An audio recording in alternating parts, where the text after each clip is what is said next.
চৰকাৰী কাৰ্যালয়ৰ ভিতৰত চলিছে জুৱা খেল আৰু এই জুৱা খেলা ভিডিঅ' সামাজিক মাধ্যমত বিয়পি পৰাৰ লগে লগে সকলোৰে হাতে হাতে এই জুৱা খেলা ভিডিঅ'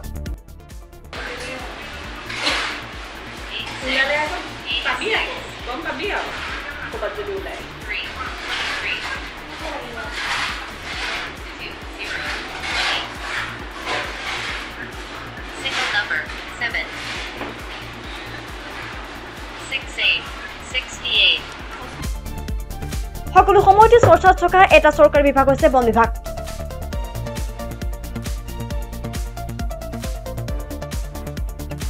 যোৰহাটৰ বন সংমণ্ডলৰ বিষয়া কাৰ্যালয়ৰ ভিতৰত কাৰ্যালয় চলি থকাৰ সময়তে চৰকাৰী কৰ্মচাৰীসকলৰ খেলে যোৱা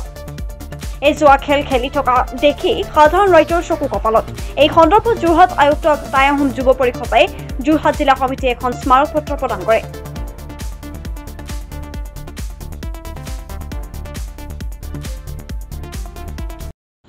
চাওক আপোনালোকে যেহেতু গম পাইছে যে যোৰহাট বন বিষয়া কাৰ্যালয়ৰ ভিতৰত এটা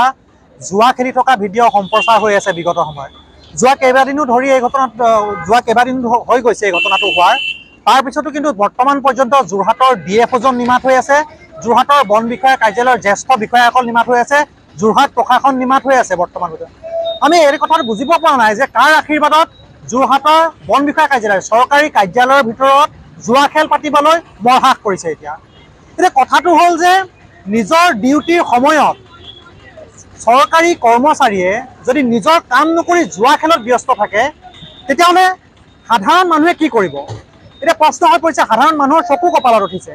কাৰণ যোৰহাট শৈক্ষিক নগৰী বুলি কয় এনেকুৱা শৈক্ষিক নগৰীত যদি এনেকুৱা ঘটনা সংঘটিত হয় তেনেহ'লে ইয়াতকৈ আৰু দুখৰ কথা এতিয়া যোৰহাটত একো হ'ব নোৱাৰে কাৰণ আপোনালোকে চাওক বিগত সময়ছোৱাত যোৰহাটৰ বন বিষয়া কাৰ্যালয়ৰ বহু অভিযোগ আছে যোৱা দুদিনৰ আগত চাওক আপোনালোকে এজন যুৱকে প্ৰাণ হেৰুৱাবলগীয়া হৈছে গোটেই ঘটনাটো যোৰহাট বন বিভাগৰ কাৰ্যালয়ৰ গাফিলতিৰ কাৰণে হৈছে আৰু তাৰ পাছত এনেকুৱা এটা ভিডিঅ' বৰ্তমান সম্প্ৰচাৰ হৈ আছে তথাপিতো কিন্তু যোৰহাটৰ বন বিষয়াজন যোৰহাটৰ ডিএফঅ'জন নিমাত হৈ আছে বন বিষয়া কাৰ্যালয়ৰ জ্যেষ্ঠ বিষয়াসকল নিমাত হৈ আছে সেইকাৰণে বৰ্তমান আমি আজি যোৰহাটৰ DC মহোদয়ক আমি টাই আহোম যুৱ পৰিষদে এখন অভিযোগনামা দিছোঁ আৰু আমি আশা কৰিছোঁ যোৰহাটৰ DC মহোদয়ে বা যোৰহাট প্ৰশাসনে ইয়াৰ ওপৰত দৃষ্টিগোচৰ হ'ব আৰু যোৰহাটৰ DC মহোদয় ইয়াৰ ওপৰত এটা বিহিত ব্যৱস্থা ল'ব বুলি আমি আশা কৰিছোঁ যাতে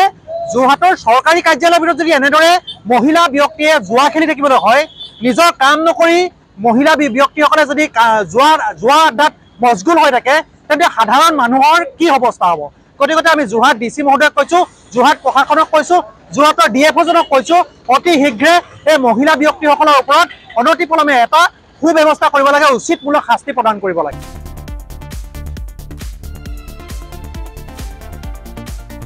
নিউজ ডেস্ক প্ৰটোটাইম ডিজিটেল